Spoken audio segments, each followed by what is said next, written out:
지금부터 한국문학의 달 온라인 토크 이벤트 여자넷 책을 말하다를 시작하겠습니다.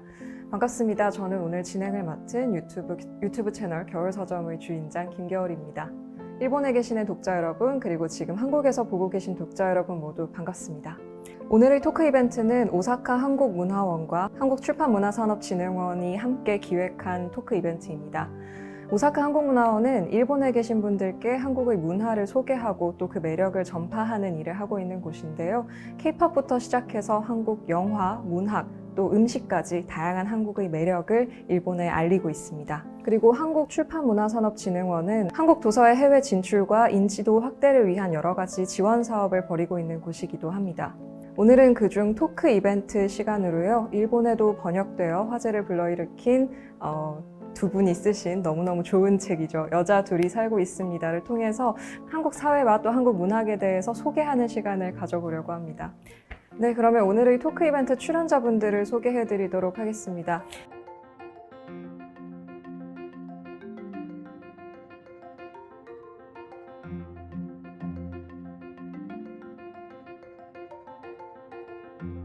네, 먼저 여자 둘이 살고 있습니다의 저자 김하나 작가님. 안녕하세요, 여러분. 저는 여자 둘이 살고 있습니다에서 청소와 정리를 맡고 있는 김하나입니다. 이렇게 일본과 함께 유튜브 라이브를 하는 거는 처음인데요. 너무 영광스럽습니다. 그리고 황선우 작가님. 네, 안녕하세요. 저는 여자 둘이 살고 있습니다에서 요리와 어지르기를 맡고 있는 황선우입니다. 오늘 이렇게 일본에 계신 독자 여러분과 유튜브를 통해서 만나 뵙게 되어서 너무 반갑습니다. 그리고 일본에서 출연해 주신 에나미 아미코 작가님. 안녕하세요.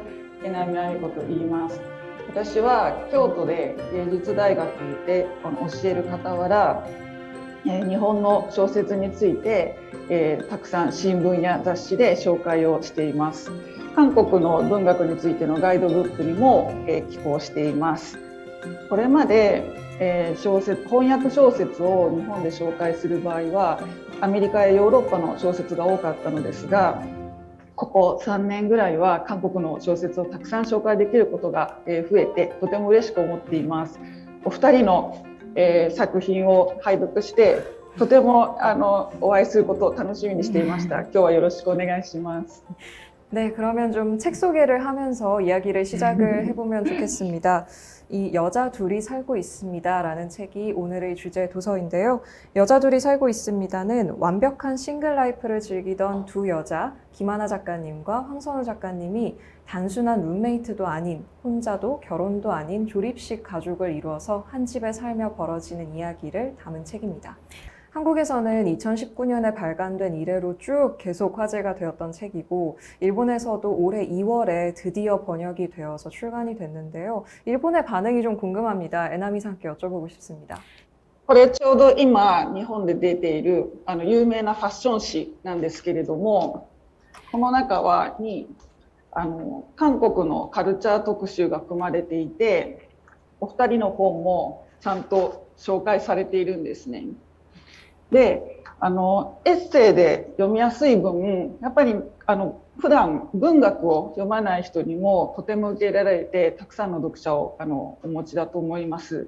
で、私も40代の半ばで、なんかお二人と同世代なんですけれども、その仕事の自己実現の仕方は、なんとなく筋道が見えてきた。で、その時にやっぱり暮らしっていう問題をそろそろ考える時期になったということもあって、お二人のこの作品を読んで共感する友達もたくさんいます。で、コロナ禍になって家にいる時間が長かったこともあって、やっぱりそのライフスタイルっていうものを大事にしようっていう機運があるので、ちょうどタイムリーにこのお二人の小説っていうのは日本の読者に読まれていると思います。 국가를 불문하고 공감을 많이 얻을 수 있는 이야기였던 것 같습니다. 두 분은 이런 일본의 반응을 보시니까 좀 어떠신가요?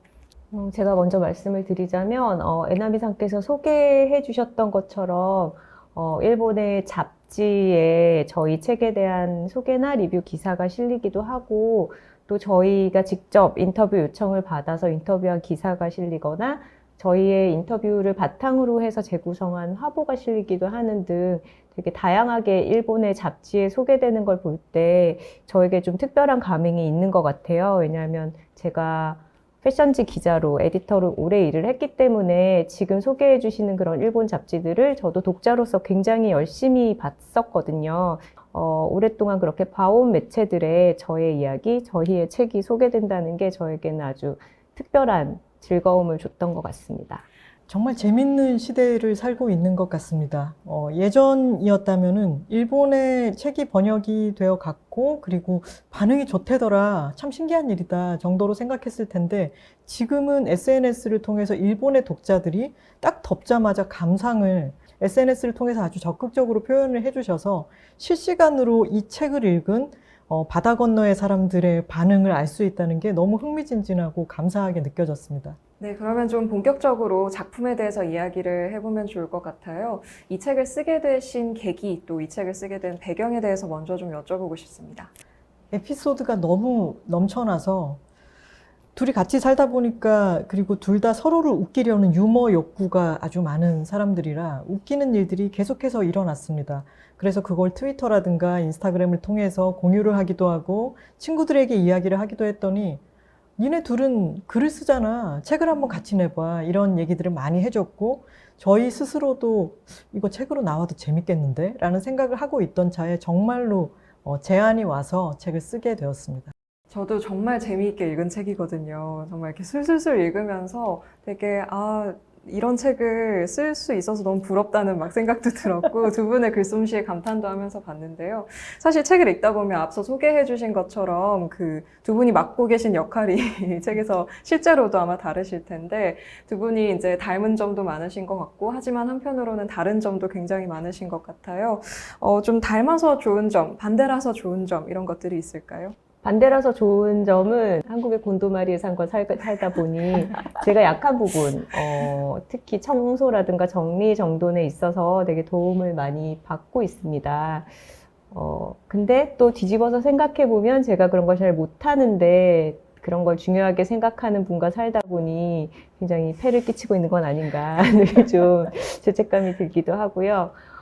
그리고 닮아서 좋은 점은 처음에 친해질 때는 서로의 출신 지역이나 나이나 출신 학교나 뭐 여러 가지로 너무 공통점이 많고 문화적인 배경도 그렇고 해서 되게 대화가 너무 즐겁고 잘 통한다라는 게 가장 닮아서 좋은 점이라고 생각했었는데요.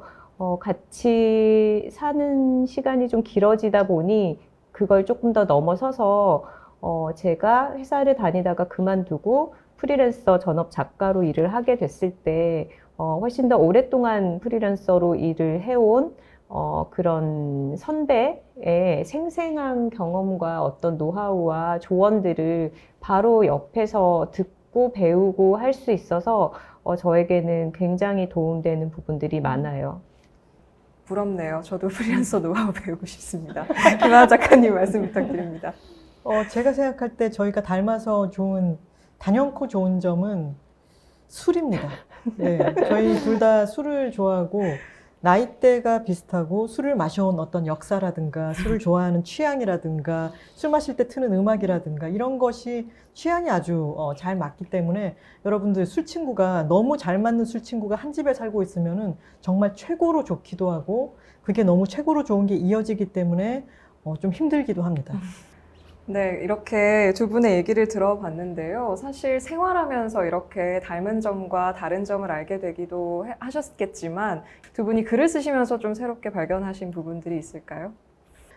개인적으로 알기 전에도 선우 씨가 쓰는 글을 참 좋아했고 이 글을 쓰는 사람은 참 똑똑하고 야무지고 똑부러진다라고 생각을 했었는데 제가 한 공간에서 함께 글을 쓰고 글을 쓰는 모습, 전 과정을 지켜보다 보니까 선우 씨는 정말 퇴고를 끝까지 성실하게 하고 좀 더 오랫동안 고민하고 붙드는 모습을 저는 늘 발행된 글로만 봤는데 그 글의 이면을 보게 되어서 존경심이 좀 더 생겼습니다.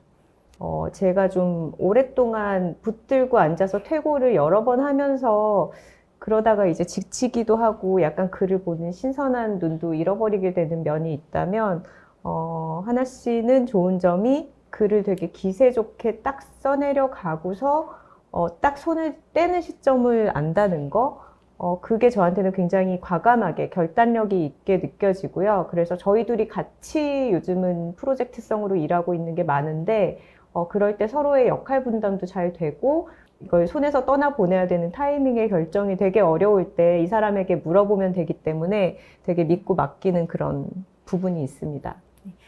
喧嘩をあまり好まなかったソヌさんが一緒に花さんと暮らすようになってまっすぐ怒りをぶつけてくるっていうスタイルに最初は驚かれたそうなんですが、なんかその喧嘩をすることの方が健康的だって思われて喧嘩もするようになったっていうのがすごく素敵だなって思いました。で、やっぱり価値観をどんどん更新できたっていうところがなんかお二人の暮らしをすごく羨ましいって思う一つのポイントだと思います。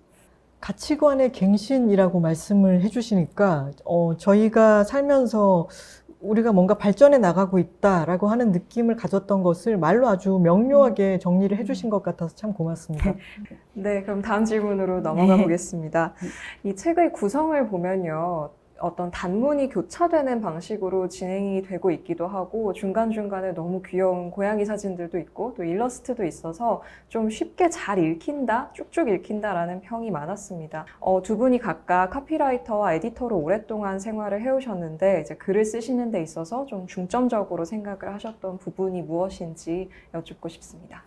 저희 생활에 대해서 쓰는 글이다 보니까 아무래도 뭔가 관념적인 개념에 대해서 얘기를 하는 것보다는 좀 쉽고 재밌게 글을 쓸 수가 있었던 것 같고요. 저희가 둘 다 직업적으로 월급을 받으면서 대중을 향한 글을 써온 세월이 길기 때문에 일하면서 자연스럽게 독자에게 쉽게 다가가는 글을 쓰는 것은 훈련이 되어 있었던 것 같아요.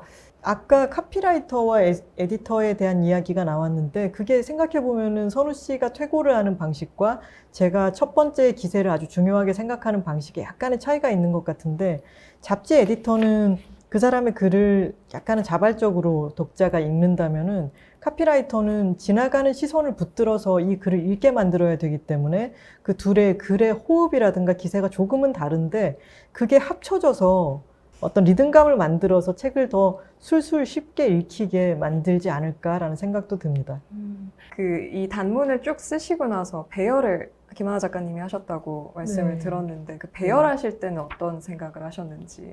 선우 씨는 당시에 회사를 다니고 있었고 저는 프리랜서로 일을 하고 있었기 때문에 선우 씨보다 제가 일단 시간이 많이 있었고 제가 그 원고들을 쫙 늘어놓고 가장 중요하게 생각했던 것은 저희 둘이 거기 안에 태팔대첩이라고 하는 사건이 있는데 둘이 팍 싸우는 그 사건이 모든 것의 중심이다. 이것이 토대다라고 생각을 했기 때문에 이 책을 읽는 사람들이 이 사람의 캐릭터도 잘 알고 이 사람의 캐릭터도 알고 어떤 사연으로 같이 만나게 됐고 만날 때까지는 우리 둘은 정말 천생연분인가 라고 생각하면서 기분 좋게 합가를 했다가 충격을 받고 다투게 되는 그것까지를 쌓아가고 그게 클라이막스입니다. 그러고 난 뒤에는 그래도 어째저째 잘 살아가게 되었어요 라고 하는 이야기의 구조를 만들고 싶었어요. 그게 가장 중점적인 부분이었습니다. 네, 이제는 좀 책의 내용 밖의 이야기로 좀 넘어가 보겠습니다. 이 분자가족이라는 말이 이 책에 등장을 하게 됩니다. 이 새로운 말을 만드셨는데 이 결혼과 가족에 대한 한국 사회의 인식이 좀 많이 변한 것 같습니다. 어떻게 보시나요? 책에서 저희 집의 분자 구조를 W2C4라고 해서 여자 둘 그리고 고양이 넷으로 합쳐진 분자 가족이다라고 표현을 했었는데 그 이전에 한국에 유행했던 것은 1인분의 삶이죠. 혼밥, 혼술, 그리고 혼자 사는 1인 가구에 대한 책들이 아주 유행이었어요.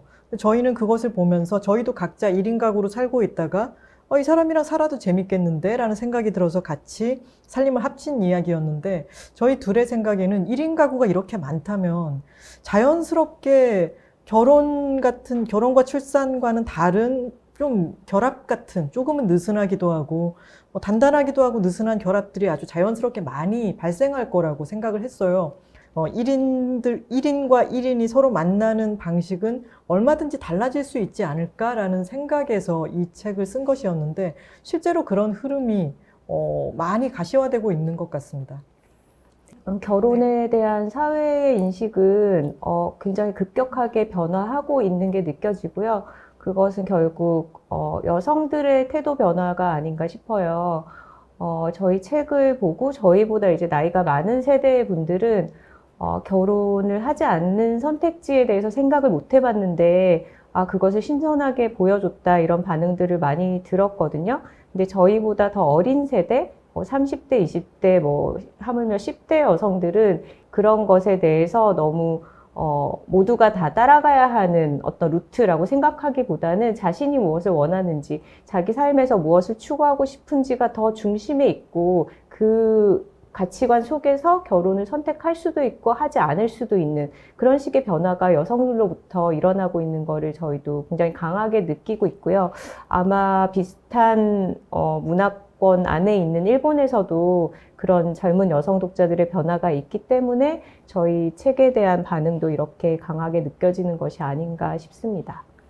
한국에는 일본에도 있는지 모르겠지만 결혼 정년기라고 하는 말이 있습니다. 결혼을 하기에 좋은 나이라는 뜻인데 그게 그런 압박이 여성들에게 좀 더 집중되어서 그런 압박감을 느끼게 사회가 만들었던 것 같아요. 저희는 적어도 그런 말씀을 드리고 싶어요. 결혼 언제든 할 수 있어요.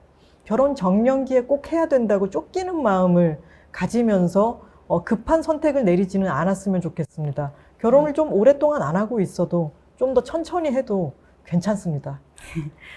今おっしゃったことは日本でも全く同じで、結婚適齢期という言葉もあります。で、地方と都会ではだいぶその認識も違うかなっていうふうに思います。で、都会の若い女性はその結婚に必ずしも自分の必要性を感じない場合があるんだけど、地方に住む親にあなたいつ結婚するのって言われるっていうことは多分今でも起きていると思います。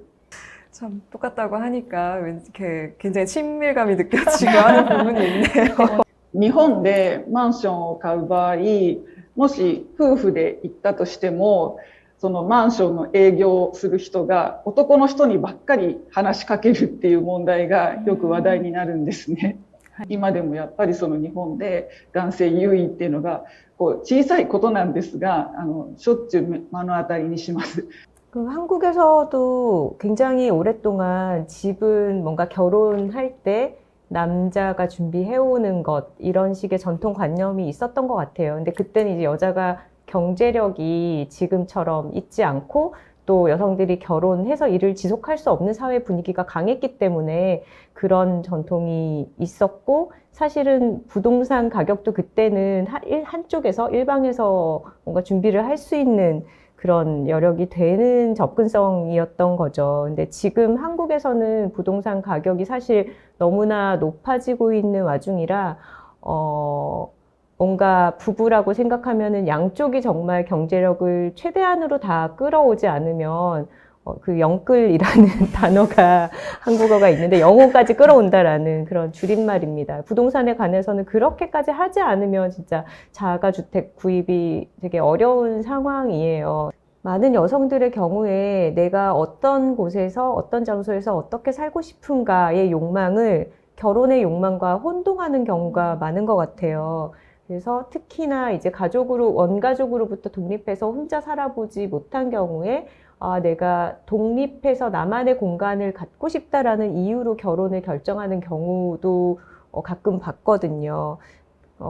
그리고 싱글로 살다가도 내가 1인 가구로 사는 게 너무 힘들고 적적하고 외롭기 때문에 누군가와 결혼을 하고 싶다라는 결정을 내리는 경우들도 있는데, 그 자신의 그러한 욕망을 뭉뚱그리지 않고 약간 분석해서 세세하게 뜯어보는 연습도 필요할 것 같아요. 내가 정말 원하는 게 나의 어떤 가족인가, 혹은 생활을 같이 할 수 있는 어떤 친구인가, 아니면 정말 집을 그냥 단순히 원하는데 거기에 누군가 들어와 있으면 그 사람은 싫은가 이런 것에 대해서 정직하고 되게 냉정하게 따져봐야 진짜 자신이 원하는 거를 추구해 갈 수 있는 것 같아요.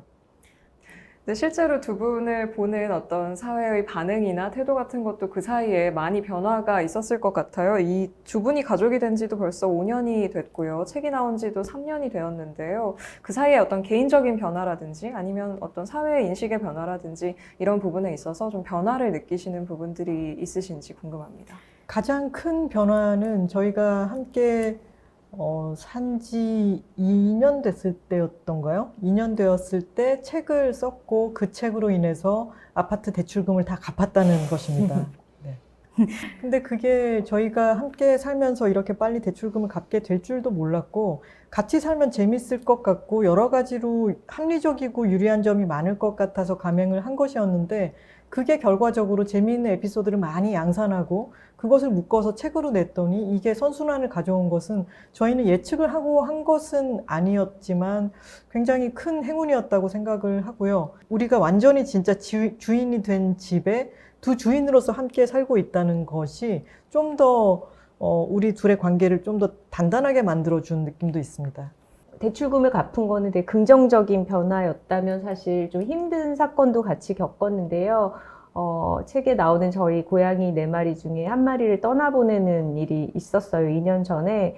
지금 가족에 대한 관념이 바뀌는 것 중에 굉장히 큰 부분이 반려동물에 대한 인식인 것 같기도 해요. 한국에서도 반려동물을 예전에는 애완이라고 해서 정말 그냥 좀 장난감 내지는 인형처럼 그런 식의 단어로 바라봤다면 이제는 정말 자신의 가족으로 여기는 사람들이 굉장히 많아지고 특히 저희 주변에 이제 1인 가구 친구들의 경우에 혼자서 개나 고양이를 키우면서 살아가는 친구들이 많이 있는데 그랬을 때 이제 그 반려동물을 떠나보내는 경험이 만약에 제가 혼자 살 때였다면 얼마나 힘들고 고통스러웠을까 이런 생각을 많이 하게 됐어요. 근데 둘이 같이 있기 때문에 그런 슬픔이나 고통도 서로 함께 겪으면서 조금 나눌 수 있었고 되게 정서적으로도 둘 사이에 또 결속이 더 굳어진 것 같은 그런 경험을 했습니다.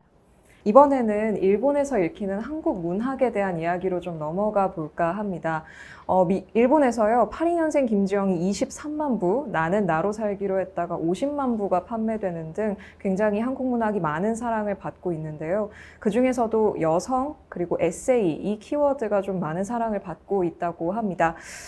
이 부분에 대해서 좀 에나미님께 그 이유를 좀 여쭤보고 싶습니다. 今、日本の書店を、入ってみると、韓国文学の棚っていうのがものすごくあって、これまでは1段ぐらいしかなかったんですけど、もう棚全部が韓国文学っていう大きな書店がたくさんあります。で、日本の作家も韓国の文学からたくさん影響を受けていると思います。韓国の女性作家がやっぱり女性問題を取り上げて書いたり、あとその社会問題についてすごく真摯に書かれたりするっていうことが日本の読者にもある驚きを持って受け入れられたと思うんですね。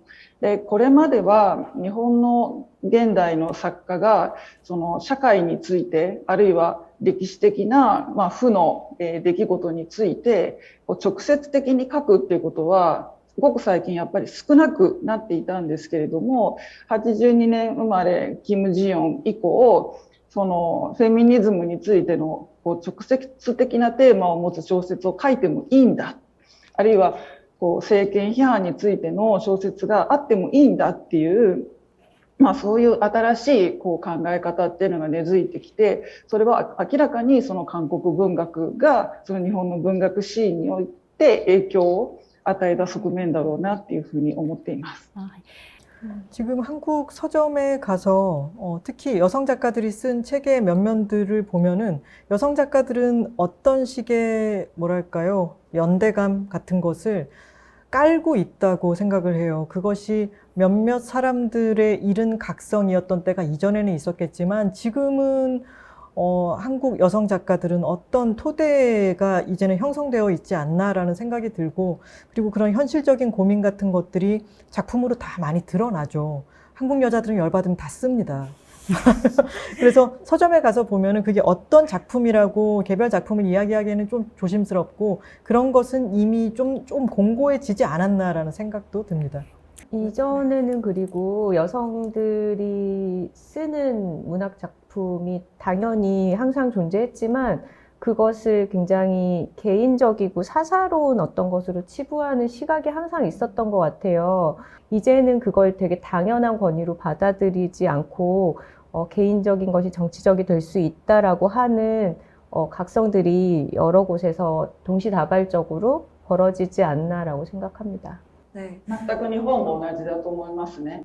個人的なエピソードにこそその政治的な側面が描かれるっていう考え方が非常に根付いてきたと思います。 이런 식으로 여러 책에 우리가 생각하는 바들이 좀 투영되는 그런 책들이 많이 나오고 있는데요. 한국과 일본의 사회를 좀 잘 알 수 있는 책들을 이 세 분께 추천을 좀 부탁드려 보고 싶습니다. 재밌게 읽은 책, 영향을 준 책도 좋고요. 좀 책 추천을 받아보는 시간을 가져볼게요. 일단 김하나 작가님께 여쭤보겠습니다. 저는 일본의 번역이 되지는 않았지만 번역이 되었으면 하는 마음에 김소영 작가님의 어린이라는 세계라는 책을 추천드리고 싶습니다. 한국에서는 여성 문제라는 것이 수면 위로 드러나는 것만큼 약자, 소수자, 질병을 앓는 사람, 청소년, 장애인 등등의 각자의 이야기들이 에세이라는 형태로 또 다른 작품의 형태로 본물 터지듯이 나오고 있는데요.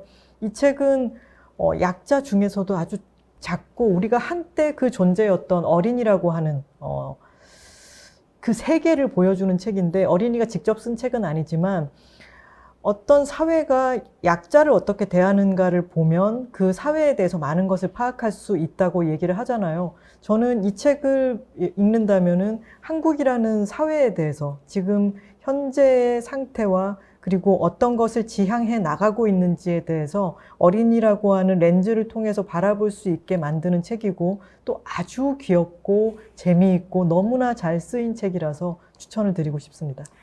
네, 황성호 작가님.